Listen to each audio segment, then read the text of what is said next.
자, 이제 개장 준비 본격적으로 들어가겠습니다. 정경민 차장님, 뭘 먼저 따라볼게요? 반도체?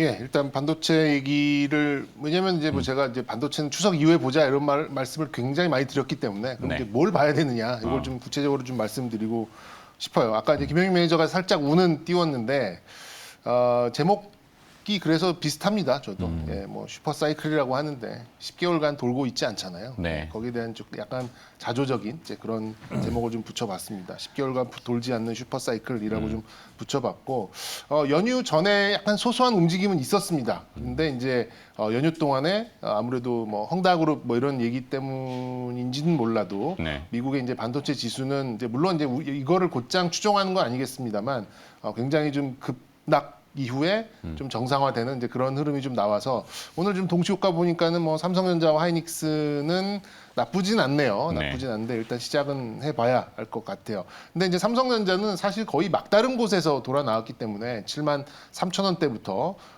굉장히 좀 큰 낙폭을 보였다가 어디서 좀 돌아 나오는 것으로 좀 보여서 뭐 저는 이제 그 사이에는 좀 더 장비주들이 상대적으로 조금 더 큰 그런 좀 반등을 좀 보였다 이렇게 좀 생각이 좀 들고 역시 이제 10월 초 정도 이제 잠정 실적을 전후해서 아무래도 좀 구체화되는 삼성전자의 투자 소식 이거에 맞춰서 한번 좀 반응을 해주지 않을까라고 네. 예상을 좀 하고 있습니다. 근데 애초에 이제 기대를 했었던 것이 모든 반도체에 대해서 이런 좋은 사이클을 탈 것이다라고 봤는데 사실 이제 우리가 주력으로 가지고 있는 메모리 반도체에 대해서 공급 부족 소식은 없었어요. 그러니까 별로 이렇게 부가가치가 높지 않았던 그런 이제 IC 칩 같은 경우에는 공급 부족이 많이 났는데 왜냐하면 돈 되는 것만 이제 다 이 설비 투자가 글로 옮겨갔기 때문에 오히려 진짜 뭐 쉽게 얘기하면 뭐 이렇게 차량용 이렇게 전력 반도체 그냥 옛날로 얘기하면 조금 고급화된 그 뭐랄까 스위치. 진공관 정도 뭐 이렇게 좀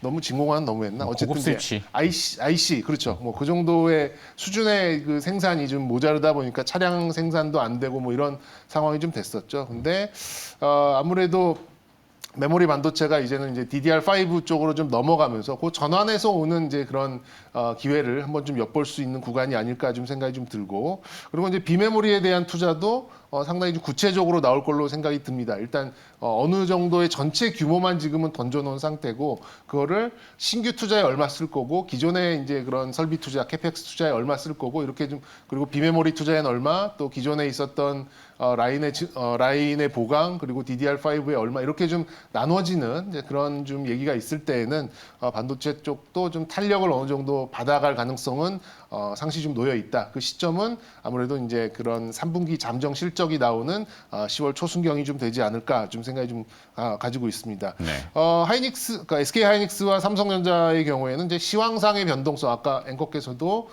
우리나라 시장을 거의 이제 30% 이상을 대표하는 그런 성격을 갖고 있다 보니까 어떤 종목으로서의 움직임보다는 시장의 움직임을 반영하는 경우가 좀 더 많이 있었는데 아무래도 이제 전 저점을 좀 지지라인으로 확실하게 좀 보여줬기 때문에 저는 이제 서서히 후공정 관련된 그런 장비주부터 좀 움직였던 것이고 그리고 요게 이제 최근 들어서는 전공정 장비까지 좀 움직이면서 거기에 대한 기대감은 이미 이제 반영은 좀 시작됐다라고 봐져요.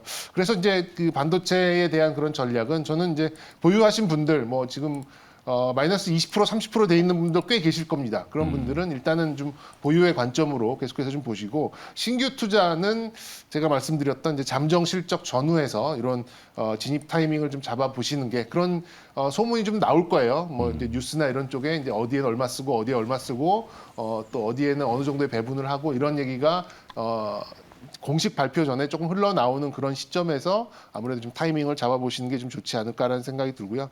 종목들은 좀 뻔한 종목들을 일단 좀 열거를 해봤습니다. 뭐 테스나 유진테크, 뭐 유니셈, 뭐 KC텍, 뭐 제우스 이렇게 좀 상당히 좀 뻔한 누구나 알만한 그런 종목들을 일단은 좀 열거를 좀 해봤었는데 아무래도 좀 서서 아까 말씀드린 대로 지금 당장 들어가기보다는 조금 여유 있게 서서히 어디에 얼만큼 돈을 쓴다라는 것이 이제 조금 스며드는 이제 그런 상황에서 좀 결정을 좀 하시는 게 좀 좋지 않을까 좀 생각이 들고요. 저 개인적으로는 뭐 요 종목들 중에서는 테스 조금, 좀 눈여겨 테스트 얘기 많이 하셔도군요. 나오죠. 네, 요즘에. 뭐 시장 선수들은 이제 어차피 숫자를 추정하니까 그렇죠. 테스트를 많이들 언급하시길래 아무래도 이제 제우스도 그렇고 예, 기존에 있었던 라인에 있어서의 어떤 신규 투자라기보다는 이제 캐펙스 투자, 그러니까 네. 설비의 증설 투자, 또 교환 뭐 이런 것들이 좀 있는 것 같습니다. 특별한 이변이 없는 한 요 지금 나열한 저 기업들 반도체 이제 장비 쪽이라고 봐야 될 텐데 뭐 실적이 깨질 것 같지는 않고 그렇죠. 올라오지 깨질 것 같지는 않겠어요? 않아요. 예, 예. 네, 그리고 이제 물론- 이런 장비주들은 뭐 이런 PER이 그러니까 소위 말하는 고퍼일 때 들어가는 게 맞습니다. 그리고 이제 수주가 나와서 실적이 맞춰질 때 저 PER로 내려갔을 때 오히려 좀 매도 타이밍을 잡는 게 일반 다른 그런 종목을 좀 보시는 거랑은 조금 다른 그런 좀 진입 타이밍이라고 좀 팁도 좀 덧붙여드리고 싶습니다. 네. 뭐 저중에 그래 테스를 좀 집중적으로. 테스 좀, 예, 예. 네. 저는 얘기가 좀 많이 제우스에다가 한번 먼저 볼까? 다 얘기가 많이 나오는 종목들이에요. 그렇죠, 조금. 맞아요. 예, 사실 요즘에. 주가가 무거워서 그렇지. 근데 이제 또 지금 뭐 산업 속보가 하나 나왔습니다만 9월 달 1일부터 20일까지 수출 동향 지표가 나왔는데 22.9% 증가. 뭐 일평균 기준 31.3%. 뭐가 잘 됐겠어요? 반도체. 반도체 아니면 이제 뭐 저기 선박. 네, 쪽에. 반도체가 7.7% 증가. 그러니까 장사가 안 되는 게 아니란 말이죠. 네. 근데도 주가가 무거운 거는 다른 이유들이 복합적으로 되어 있기 때문에 조급증을 느끼면은 어쩔 수 없어요. 오늘 당장 뭐 며칠 상간에 승부해야 된다. 네. 이러면은 반도체는 굉장히 어려운 분야, IT는. 그러나 뚝심 있게 본다면 결국에는 꽃을 피우지 않을까. 그 시점이 언제냐는 저도 잘 모르겠지만. 단기적으로 보는 거는 어. 오징어 게임을 하시면서 보시면 될 것 같아요. 오징어. 네. 요즘 히트라며요. 요즘이 아니라 이제 나온 지 얼마 안 됐습니다. 아, 그래요? 네네. 연휴 사이에 좀 나왔고. 넷플릭스에 네네. 뭐 그래서 그 얘기도 지금 바로 뒤를 이어서 뒤에 이어서 컨텐츠로 가볼까요? 네. 네, 조금 작은 걸로 가봅시다. 말랑말랑한 걸로. 네네. 우리가 이제 쉬던 사이에 네. 어떤 얘기, 사실 이제 요 얘기를 먼저 할까 말씀을 생각을 좀 했었는데, 아니요. 요건 조금 이제 소프트하게, 예, 우리 연휴 동안 지표상으로는 역시 이제 헝다그룹 리스크가 있었어요. 네. 근데 아무래도 이제 이런 사실 오늘 하루 종일 나올 겁니다, 이 얘기. 헝다, 완다, 뭐 에버그란데라고 네, 하는. 네, 네. 이 실제 위안화 채권 이자 지급은 하기로 했어요. 네. 오늘 하기로 했죠. 네. 네네. 근데 이게 이제 달러 채권 이자 지급 쿠폰이 오늘 같이 만기인데 이거 지금 한다는 얘기가 아직 안 나와서 그것들 좀 막 찾고 있단 말이죠. 물론 뭐 뉴욕에 이제 ADR이 상장돼 있긴 한데 그 반등을 해서 무난하지 않겠어라고 보는 거는 있는데 조금 내용을 찾아봐야 될 것 네. 같고. 그리고 이제 위안화 환율 보면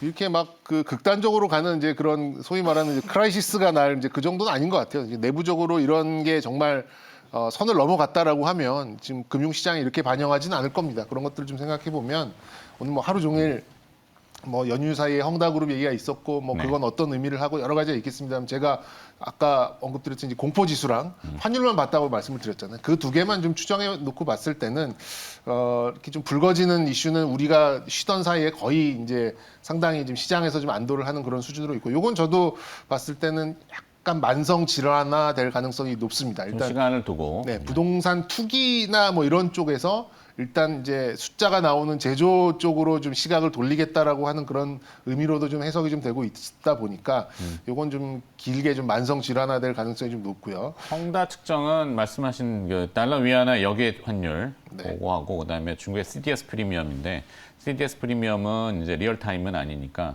하여튼 뭐 그거 지표 자체는 거기다 기준을 둬야 돼. 이게 시스템 리스크로 번지느냐, 체계적 위험으로 가느냐, 이거는 두고 봐야 되는 부분이죠.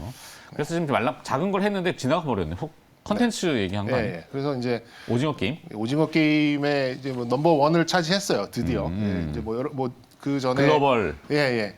그 전에 이제 DP라는 드라마도 근데 뭐 저는 이렇게 드라마를 이렇게 즐겨 보진 않습니다. 뭐 마지막으로 본 드라마가 2, 3년 전에 봤던 그런 드라마이기도 해서 아저씨? 나이 아저씨인가? 아저씨. 아니, 뭐야? 저 스토브 리그를 마지막으로 봤어요. 그래요? 스토브. 근데 이제 여기 분장실 가니까 분장의 선생님이 요거 보고 계시더라고요. 넷플릭스로. 지금 오징어 게임을. 오징어 게임. 네네. 뭐그 정도로 지금 오늘 빨리 안 오징어 몇 번 할 거예요 오늘? 이제 끝났어요. 네.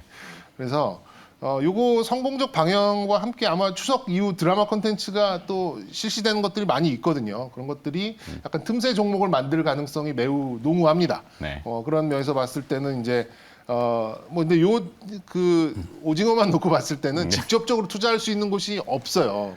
그나마 직접 연관성 있는 기업은 많진 않아요. 상장 기업은 덱스터 하나입니다. 근데 그것도 이제 굳이 넣자면 이제 약간 사운드 이게 이제 쪽에서 덱스터라는 회사가 좀 VFX는 걸리버라는 네. 예, 비상장 기업이고 이제 DI 색보정은 위스트월드라는 이것도 마찬가지 비상장 기업이고 거의 비상장이에요. 음향을 덱스터 자회사가 했어요. 맞습니다. 예, 그게 하나가 뚝 덱스터 있더라고요. 라인 네. 라이브톤이라고. 네. 그러면 이제 이쪽에서 뭐 이 종목이 뭐 그러니까 요 관련된 종목을 찾기에 시장에서 좀 나설 가능성이 좀 있어 보이고 그러면 이제 뭐 덱스터나 제이 콘텐트리 같은 종목들 좀 강세가 좀 예상되는 그런 상황이고 그리고 이제 11월에 있을 그 용갑 합체 어린이들을 위한 대원 미디어에 있는 이제 그런 또 콘텐츠도 좀 디즈니와 또 합작을 할 가능성이 좀 매우 높은 그런 상황이다 보니까 대원 미디어 같은 이런 종목들도 어느 정도 좀 종목군 틈새를 좀 형성할 가능성이 좀 있어 보이고요.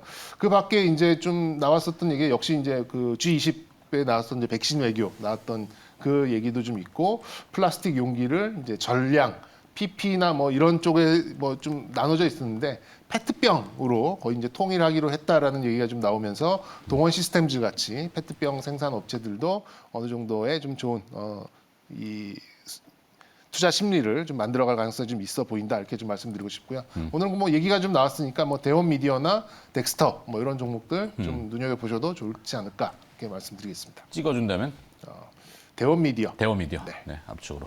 자, 개장 임박했습니다. 문 열고 다시 들어가겠습니다.